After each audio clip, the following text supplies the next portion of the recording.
इसके लिए चाहिए सब्र और लगन। मैं अब उस तकनीक से आग जलाने वाला हूं जिससे उस वक्त से आग जलाई जा रही है जब से इंसानों ने आग जलाना सीखा है। यह है हैंड ड्रिल।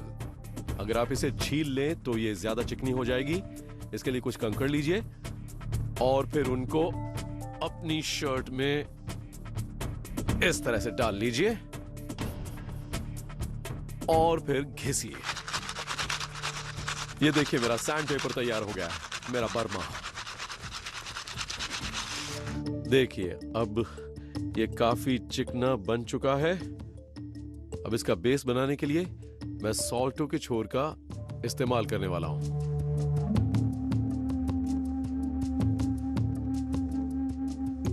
सबसे पहले तो बेस में एक छोटा सा गड्ढा बना लीजिए। अब एक तरफ एक खांचा बना लीजिए ताकि अंगारे उससे बाहर गिरे।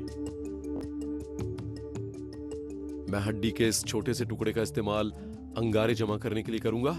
इसे इस गड्ढे के नीचे रख देता हूं। आग जलाने के लिए तैयारी बहुत जरूरी होती है। अगर आपने अच्छी तैयारी की हो तो पहली बार में ही आपको कामयाबी मिल सकती है। हाँ, इस बात का ध्यान रखें कि आपकी नाक से बहने वाला पसीना एम्बर पैन में न गिरे, खासकर तब तो और जब नाक मेरी तरह लंबी हो। जब एम्बर पैन से निकलने वाला धुआं तेज होने लगे तो बस समझ लीजिए कि अब आप आग जला सकते हैं। बस थोड़ी सी मेहनत और करनी है। हाँ,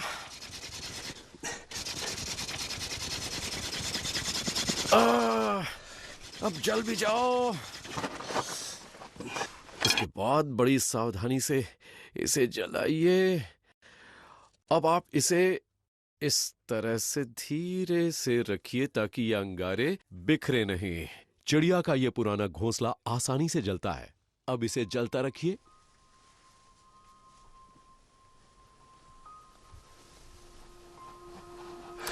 ऐसा सोचिए कि आपने अपने हाथों में एक तितली पकड़ रखी है। ज्यादा तेज नहीं वरना सुलगने लगेगा। ज्यादा धीरे फूंका तो आग बुझ जाएगी।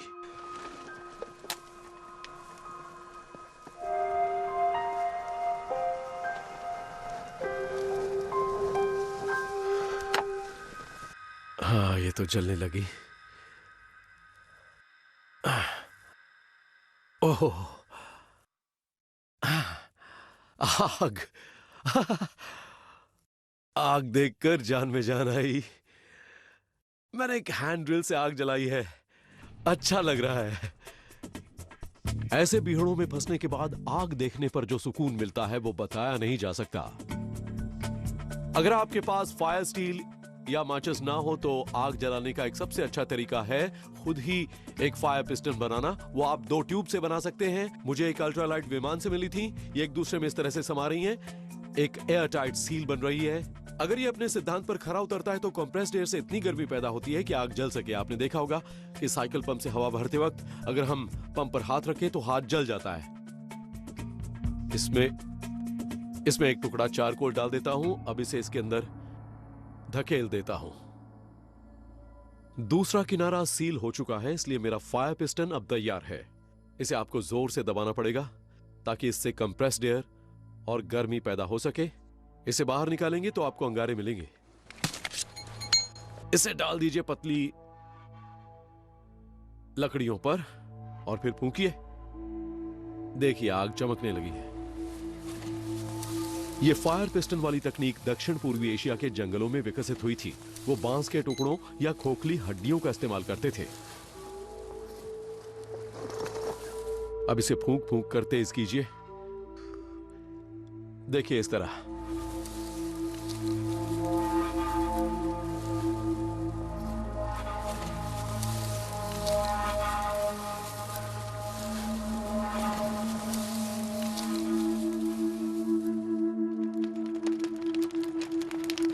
बढ़िया।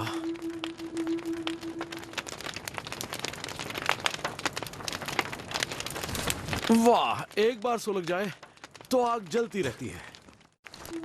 जान पर बनी हो और आप आग जलाने में कामयाब हो जाएं तो आपकी खुशी का ठिकाना नहीं रहता। आग जलाने के बाद मैं काफी सुरक्षित महसूस कर रहा हूँ। जॉर्जिया के इन पहाड़ों पर मुझे एक ऐसी चीज मिली है जिससे मैं चुटकियों में आग जला सकता हूँ। ये है टिम्बर फंगस। बीच का स्पंज जैसा हिस्सा ही असली काम करता है। इसकी सबसे बड़ी खूबी यह है कि अगर आपने इसे एक बार सुलगा दिया तो फिर यह सुलगता ही रहेगा। इसके बाद आप आग को अपने हाथों में लेकर कहीं भी जा सकते हैं। यह काफी लंबे समय तक जलता रहेगा और यह आपके लिए बहुत अच्छा होगा। और तब फिर आप इसे जैसे चाहें इस्तेमाल कर सकेंगे।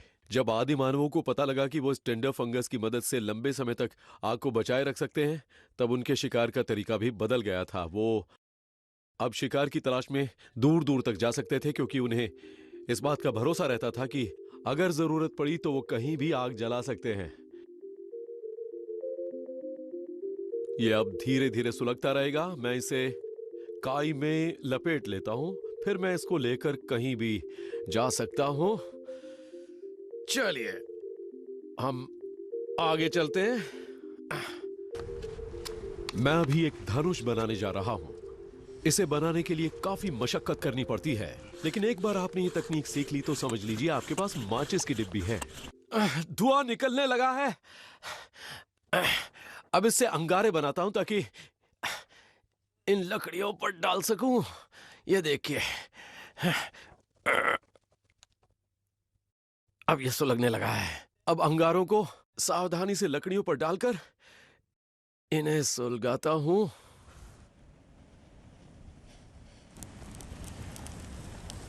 ये देखिए जनाब, जला ली आग। बीहड़ों में सोने के लिए अलाव बड़ी ही काम का साबित होता है। ये कुछ पकाने के ही काम नहीं आता बल्कि हौसला भी बढ़ाता है। ये पुराने दोस्त जैसा होता है। जैसे ही सूरज ढलेगा, यहां का तापमान बड़ी तेजी से नीचे चला जाएगा और तब ये आग ही मेरे काम आएगी। इससे मुझे गर्मी मिलेगी। मैंने इसे अपने बिस्तर वाले प्लेटफॉर्म के ठीक नीचे जला रखा है। इसके डर से कोई शिकारी जीव भी मेरे करीब नहीं आएगा। अगर आप बुनियादी बातों का ध्यान रखें तो जिंदगी आसान हो जाती है। तब आपके जिंदा बचने की उम्मीदें भी काफी बढ़ जाती हैं।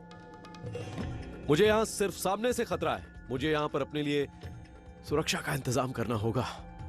देखता हूं इसके लिए क्या कर सकता हूं। टेक्सास के इन इलाकों में बड़े और बेहद तेज तर्रार कूगर पाए जाते हैं, जिन्हें यहां पहाड़ी शेर कहते हैं। रात के वक्त उनके सामने आना अपने लिए मुसीबत बुलाना है। यह जरूर मेरे लिए एक मजबूत अवरोध का काम कर सकता है। देख रहे हैं इसके ये कांटे, देख रहे हैं आप? जरा देखिए इन कांटों को। ये उंगलियों में धंस सकते हैं, मगर इसके निचले हिस्से को देखिए, यहां पर कांटे नहीं है, जिसका मतलब है कि मैं अपनी जान बचाने के लिए इनका इस्तेमाल कर सकता हूं। हम जिस किस्म की खोह बनाते हैं वो इस बात पर निर्भर होती है कि वो जगह कैसी है और वहां खतरा किन से है। आप ये भालू के पंजों के निशान देख रहे हैं? ये दूर तक गए हैं। ये ताजा तो नहीं लग रहे मगर काफी ऊंचाई तक गए हैं। इनको देखकर लग रहा है कि ये कम से कम 10 फुट ऊंचे तो जरूर होंगे। ये मेरे कैंप से ज्यादा दूर भी नहीं है। अब मुझे इनके बारे में जल्दी ही कुछ करना पड़ेगा। अपने प्लेटफॉर्म पर सोने से पहले मुझे एक और सावधानी बरतनी होगी। सोने से पहले मैं इन पायदानों को काटने वाला हूं, क्योंकि अगर इन्हें छोड़ दिया तो कोई खतरनाक भालू मुझे बड़ी आसानी से नीचे खींच सकता है। मगर मैं इतनी आसानी से उनका शिकार नहीं बनने वाला। मैं पक्का इंतजाम करूंगा।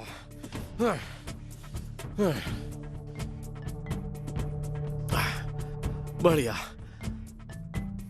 अब सोने की कोशिश करता हूं। मेरा एक दोस्त एक बार चढ़ाई कर रहा था। उसने अपने बैग से आइस स्क्रू निकाला और उसे अपने मुंह में पकड़ लिया ताकि जिप को फिर से बंद कर सके, मगर उन कुछ सेकंड में ही आइस स्क्रू उसके होंठों पर बुरी तरह से जम गया।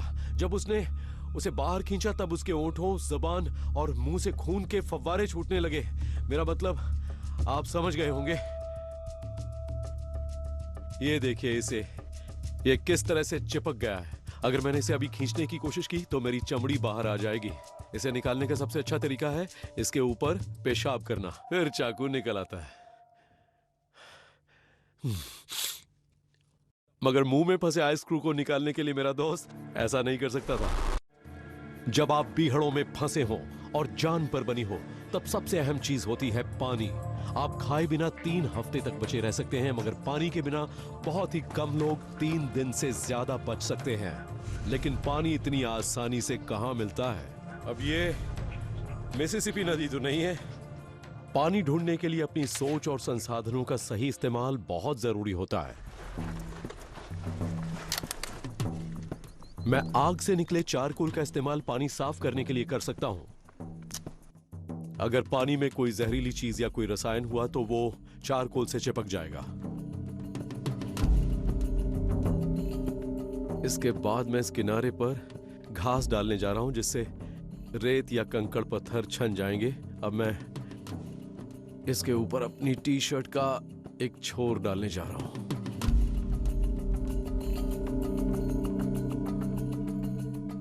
अब पानी छान कर देखते हैं।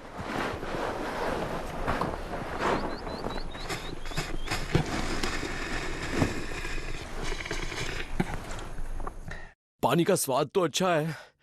हाँ, मेरी टी शर्ट से निकले पसीने की गंध तो है, मगर यह पानी पीने लायक है और सुरक्षित है। हर जगह पर खतरे भी अलग किस्म के होते हैं। नमीबिया में तेज धूप जान की दुश्मन होती है। यहाँ जान बचाने के लिए धूप से बचना और पानी ढूंढना बहुत जरूरी है। एक से बचना पड़ता है तो दूसरे के करीब जाना पड़ता है। समस्या यह है कि यहाँ पानी तो काफी है, मगर यह पानी पीने लायक नहीं है। मेरा ये स्टिल भी जान बचाने की एक तकनीक है जो उसी सिद्धांत पर काम करता है जैसे कुदरत बरसात करवाती है। मैं इसके लिए एक गड्ढा खोदूंगा और उसमें ये कचरे की थैली डाल दूंगा, फिर उसे अपनी जगह पर बनाए रखने के लिए पत्थरों से दबा दूंगा। अब मुझे समंदर का पानी चाहिए, मगर प्यास चाहे जितनी भी लगी हो, इस पानी को कभी मत पीजिए। हर घूंट के साथ और पानी पीने का मन होगा। द्वितीय विश्व युद्ध में बचे कुछ जवान जब ऐसे ही बीहड़ों से गुजर रहे थे, तब उन्होंने यही पानी पी लिया और कुछ ही देर में उन्हें दिशा भ्रम होने लगा और मुंह से झाग निकलने लगी। वो बेहोश हो गए और फिर उनकी मौत हो गई। आप इसे ज्यादा से ज्यादा पानी से भर दीजिए।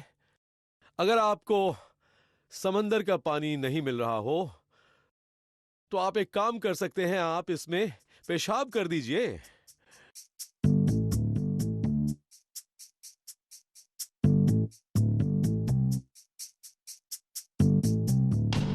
इसमें होता यह है कि जब समंदर का पानी या आपका पेशाब भाप बनकर उड़ता है, तब वो भाप प्लास्टिक से टकराकर इस मग में जमा होने लगती है। बीच में आप एक पत्थर डाल सकते हैं। इसके बाद किनारों को अच्छी तरह से सील कर दीजिए ताकि भाप बाहर निकल ना पाए। तेज धूप में स्टिल में करीब 2 घंटे में पानी भर जाएगा। इस तरीके से एक दिन में आपको 1 लीटर तक पानी मिल सकता है। मैं कई बीहड़ों से बच निकला हूं, मगर कुदरत हमेशा नई नई चुनौतियां पेश करती है। अगर आपको मालूम हो तो आपको बड़ी अनोखी जगहों पर भी पानी मिल सकता है। अगर आप किसी ऐसी जगह पर फंसे हो और पानी नहीं मिल रहा हो तो आप हाथी की ताजा लीद से पानी पी सकते हैं। देखिए, इसमें घिन तो आती है, मगर इससे जान बच सकती है।